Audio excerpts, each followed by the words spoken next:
Hello and welcome to For the Quantum Grammar Shoot podcast, the only podcast of its kind on the interwebs that I'm aware of. I've been doing this podcast for many years now. I'm your host, Jason-Matthew Glass, and in this podcast I will be looking at topics as viewed through the lens of the wonderful grammar technology brought to the public in 1988 by David-WYNN Miller. And that grammar technology is called correct sentence structure, communication, parsing, syntax grammar, i.e. quantum grammar. Most of the topics will directly have to do with this technology and the implementation of this technology in everyday life.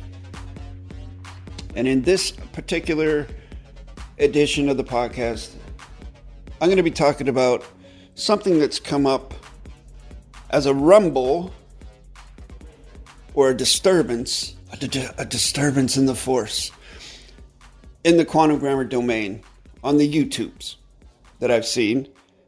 And people have sent me links to videos and asked me, what do you think about this and that? And, well, it has to do with treaties, specifically. Some sort of specific treaty, how treaties work, so on and so forth. I understand how people can get caught up in the brouhaha of the dramatics of some personalities that are out there making videos about this or giving speeches about this topic and what it means historically, what it means now, so on and so forth.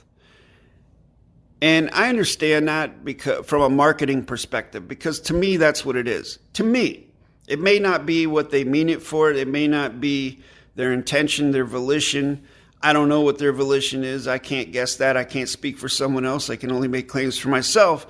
And the claim I'm making for myself is that I share the viewpoint that I feel it's a marketing maneuver. Speaking about treaties and things like that in that way. Because these individuals, these personalities do, quote unquote, get revenue, get money, get value, get paid when people come to their websites and join their little clubs or whatever it is they're doing. And that's all well and fine. I'm not knocking that at all. I'm trying to show it for what I feel it is. Okay? If it's important to you, it's important to you. If a treaty is important to you in the context of whatever scenario you are in, then cool. That is your deal. You're the authority of your construct, aren't you? Now that's the whole thing with this marketing maneuver about treaties and joining with treaties and so on and so forth. Is basically it's an inclusive concept. Let's put it that way. You get benefits if you join this certain club or this certain group. And you get this, that, and the third. You got to pay a fee, of course, right? You got to get their little certification papers that they create and give to you. Even though there's not much data that I've seen that creates cognition on what these papers actually fucking mean. So, but I mean, again, it's your choice, dear viewer, dear listener, as to what you want to do with your life and your money and your energy. So now I'm going to go into treaties and what that actually means. Now, in the fiction, I don't have this, since this is for the Quantum Grammar Shoot podcast, and I'm actually thinking of this as a precursor to an actual nuts and bolts closure video on treaties that I'm with the vision of doing. I don't know if I actually will do it, if I'll have the now space to do it, but this is just like a pre-gamer for it. It's a prelude. So I'm just trying to set it up from here while also sharing valuable knowledge that may help some people gain clarity on the topic. All right, so let's look at what treaty means. I'm going to go on my iPad here, and I'm going to type in treaty definition on Google. And we'll go to Merriam-Webster. And it says, an agreement or arrangement made by negotiation. A contract in writing between two or more political authorities, such as states or sovereigns, formally signed by representatives duly authorized and usually ratified by the lawmaking authority of the state. All right. So that is your fiction definition of treaty. Now I'm going to give you my correct sentence structure, communication, parsing, syntax, grammar, finite mean of treaty. And to give credit where credit is due, this comes from a co-dictionary co-authored by myself and my friend, brother, and tutor, :Raven-Farhad-Tohidi: And you're going to find that a treaty is not really the big brouhaha that it's made out to be. Again, folks, the value of something is what you give it, what you ascribe to it, what you vest in it. That is what a treaty is. Wouldn't you know it? Now, okay, here we go. All right, scrolling down, treaty. Are you ready? Treaty. This is my finite mean of treaty. For the treaty of this finite mean is with this claim of this consensus and authorization, with this context of this script, with the certification by the contract parties. And backwards. For the contract parties of the certification are with this script of this context, with this consensus and authorization of this claim, with this finite mean by the treaty, full stop. Now, I'll explain it to you going forwards. The cause is treaty. What's the cause concerned with? The finite mean. I'm telling you my meaning of treaty. Singular verb is because treaty is singular. With this claim, claim is possessing the finite mean. What's the claim concerned with? It's concerned with the consensus and authorization. So, whatever's going on in this claim, there is consent between the participants and authorization, meaning the participants in this claim have co-authored whatever is being agreed to. Do you understand that? What's possessing that? The context. What's the context concerned with? The script, writing, typing. What's possessing the script? Certification. And what is the authority of this certification? The contract parties, the people involved in it, the participants who have co-authored it, they've consented to it, and they've certified it. Now going backwards, the cause of the claim are the contract parties. For the contract parties of the certification. What is the certification concerned with? What are the contract parties concerned with? They're concerned with the certification. Certification is also concerned with the script. And going backwards, the verb becomes are because contract parties is plural. Right? So now with this script, the script is possessing the certification. What's the script concerned with? The context. All right? The framework. What's possessing the context? The consensus and authorization. The contract parties, consensus and authorization. And what's that concerned with? The claim, because it's a claim. It's a claim of consensus and authorization. What's possessing the claim? The finite mean. And what is the authority of the finite mean? The treaty, the word we're giving closure to. So that is my correct sentence structure, communication, parsing, syntax, grammar, finite mean of treaty. Now, while I do not recommend nor suggest copying and pasting anything word for word, if you want to use that, go ahead and use it. I give you my consent and my authorization because I co-authored it. So go ahead. But do you see what I mean? That is what a treaty is. It's not that complicated, folks. It's not. Now, when you see in these videos that have been coming out lately, you see in these videos folks talking about histories of natives, whatever you want to call these groups of people from the distant, murky, vague past, Aborigines, whatever. Well, that doesn't really have anything to do with you or I, unless you want it to. If you want it to, if you want to keep, as in these videos, they talk about bloodlines and things like that. If that's something that's of value to you and you participate with it, go for it. That's your thing, man. Do it. Do it. However, as long as it's not infringing upon me, we're good. You understand what I'm saying? You can't force other people to participate with your history unless they consent to it. Are you getting it, folks? I hope I'm being clear about this. So that we can go back to this treaty.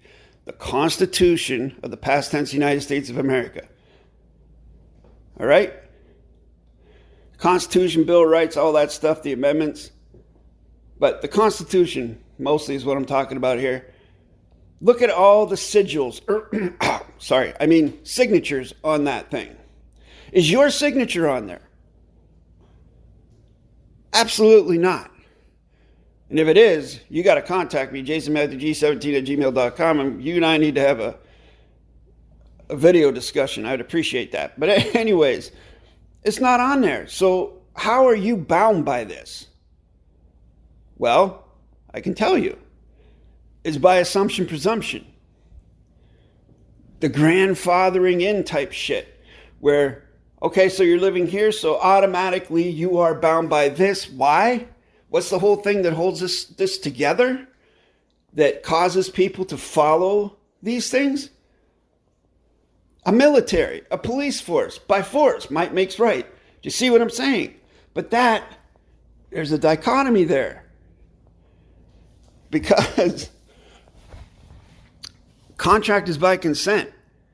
And if you're forced to be a part of something that you never agreed to or you never co-authored or signed or autographed or whatever word you want to use, then it really has nothing to do with you literally. It only has something to do with you figuratively.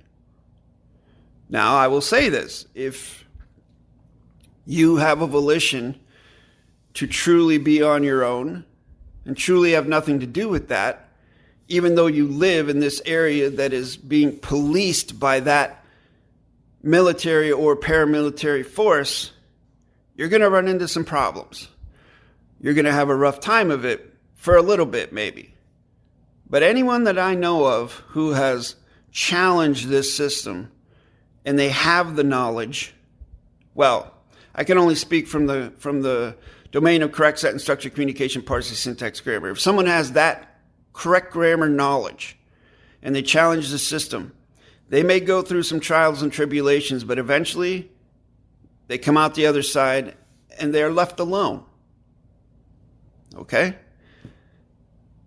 But it's not the easiest thing in the world. That's why I think a lot of people like to join these clubs. Safety in numbers, right? You can go and do, just to use a goofy example, go to a BLM rally in a city and you can go and smash out windows in a store and wear a black hoodie over your face and you'll get lost in the crowd. There's safety in numbers. There's a better chance that you won't be singled out. Whereas if you go into a city by yourself, alone, and start smashing out store windows, well, you're going to be found out pretty damn quick. So that's what it comes down to. The safety in number things is basically what do you call it? Is an accountability thing, I think. People that don't want to take accountability will join big groups. They'd rather share the accountability. And I mean, I get it. But those of us who want to stand on our own 2 feet in a position with correctness and don't need to be a part of any of that, well, the rewards are great, but the challenges are also greater than if you were in a group. So it just all depends on what you want to do. So, treaties. Let's get back to that. You can treaty with anyone you want. We treaty every day, unspoken, with different people. A treaty is a type of a contract because everything is contract. Now, if you get someone, and I'm gonna come out and mention a name right now, just because I'm gonna get real specific about it. This fellow, Russell-J. Gould, who I give all credit where credit is due, for helping to promulgate DAVID-WYNN, Miller's correct sentence structure, communication, parsing, syntax, grammar, concept to the public through the years. Russell was David's protege and student. Okay? And you can, by the way, side note, if you don't believe what I'm saying to you, watch any video that has David-WYNN Miller and Russell J. Gould in it, and you will immediately, within 5 minutes of seeing them both together, know who's in charge and who's the second in command. You will immediately know in every single video. Okay, I just had to put that out there. So this Russell J. Gould is talking about treaties and talking about natives. I think he specifically was mentioning natives in Canada, First Nations, whatever you want to call them, because he claims some sort of heritage from that on his mother's side or something. Well, I also have knowledge of this because I am married to a Native American woman of the Algonquin Mohawk tribe. And so I am familiar with some of these things and probably aware of some things that the general public are not aware of. So in this video that I was directed to, Russell mentions that he learned history from these natives and did some sort of work with them or treaties or whatever it was. I don't know the specific semantics of what he articulated. But the fact is he's making it a point to tell you, the viewer, that he has met with Aborigines, Natives, First Nations, and done work with them. Well, what he fails to mention is what happened a few years ago when he met with another set of Aborigines, First Nations, Natives, blah, blah, blah, who call themselves the Maori from New Zealand and Australia. And it was a group of them, a fairly large group of them, who were led by a woman named Lady Crown. And they had a thing called the Purple Thumb Community. Now, I don't know if that's still in existence or what's going on with that. I also worked with them for a hot minute. And they seem to be very nice people. That's what I can say, is just that in the context of correct sentence structure, communication, parsing, syntax, grammar, I felt it wasn't a very good fit for me because they were a little bit lax on that end. And I really am not with the volition of contributing to potential shipwrecks out there. So I broke ball. But it's not about me. It's about Russell and a meeting he had with Lady Crown where Lady Crown had spent, I think, over $300 on a Live Life claim from Russell's group. She got the Live Life claim from Muriel-Meta-Biggs. And this Live Life claim was authorized by Russell J. Gould. If you have one, if you've bought one from Russell J. Gould, you have probably the same one that she bought years ago for her and her husband for over $300. So she started questioning Russell, saying, what about this Live Life claim? What's this word mean? Why, if you say, if the rules of grammar are this, why is this here? This looks like a mistake. And then Russell immediately got very defensive and was saying, well, that's not has to do with me. That has to do with Muriel and those people and the Red Thumb Club or whatever they called themselves that week. Don't take it up with me. It's nothing to do with me. So he immediately eschewed accountability on that end. So they continued talking, and he said to her, he made the claim that he was in charge of the IMF, the International Monetary Fund. And Lady Crown was like, shoo, sweet, dude, because the IMF stole Maori value, money, real estate revenue, whatever it was, like millions of dollars. Can you please return it to us? And as soon as she said that, it was over for them. All of a sudden, Russell started slandering them, saying that they didn't know what they were doing. They were fraudsters and just all kinds of nasty stuff going on. And of course, that's when she contacted me and I began working with them. I helped them to create their original Purple Thumb Community Claim of the Live Life, where, again, this comes into the treaties. And if you're interested in bloodlines and histories, I helped them to create a Live Life claim template that allowed them to use correct sentence structure to convey their lineage, their history, their ancestors, to put them in there.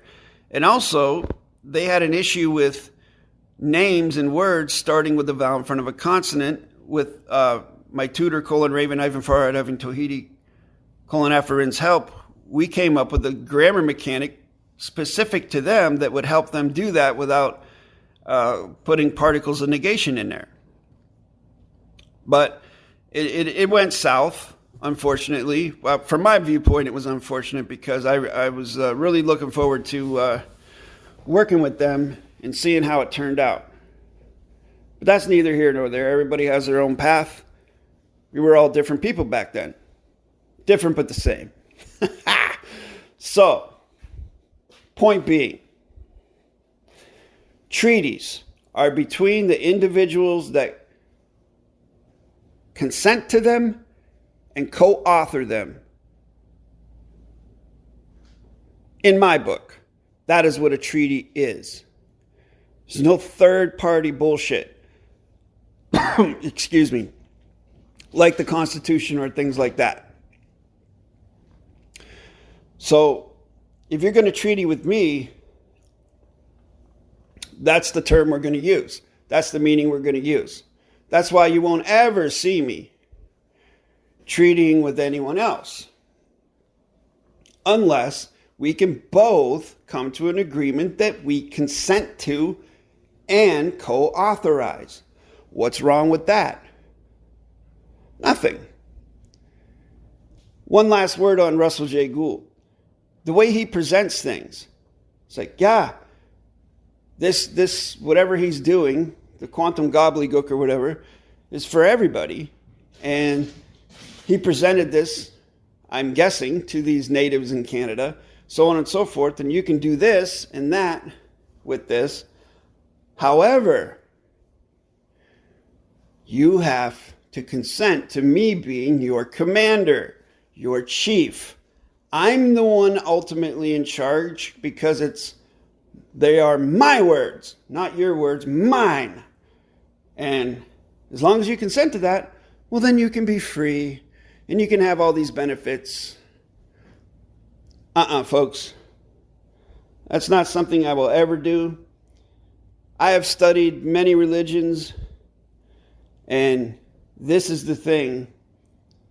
I'm a die-hard proponent of rule one, rule equal. No way am I bowing down to anyone else for any reason unless they force me to. And if they're forcing me to, that's no contract. That's an act of war. And by the way, why does Russell put a spire at the top of his flagpole, the finale? Just asking for a friend. All right, this is my prelude to Treaties. Again, like I said, I'm with the vision of doing a video on this for 100% clarity, where I give continuance of the evidence and I show the finite meanings and supplementary meanings as well, to give you a better idea how these things work in everyday life. Hopefully I will come up with that in the next month or two. Hope you found some value in this. I appreciate you joining me for this podcast. See you in the next one.